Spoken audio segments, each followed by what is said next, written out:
ឥឡូវនេះមកទៀតហើយចង់និយាយថា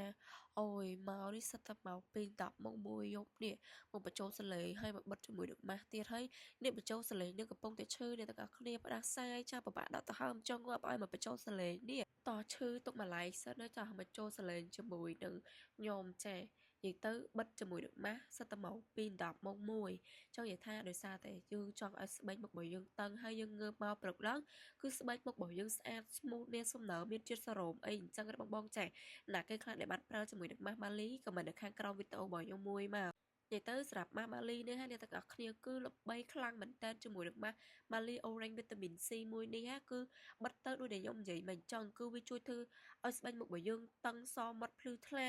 glow ចេញពីខាងក្នុងនៅពេលដែលយើងចង់ make up អីហ្នឹងបិទតាមម៉ាស្លឹកអីទៅគឺ make up ចូលមុខអស់មកហើយស្បែកមុខរបស់យើងឡើង smooth ឡើងស្អាតហ្មងដល់ពេលតែបិទទៅវាជួយបឺតជាតិពុលចេញពីស្បែកមុខរបស់យើងបានដែលបងជាមួយនឹងម៉ាស់ម៉ាលី Orange Vitamin C នេះល្អខ្លាំងមែនតើ10លើ10បង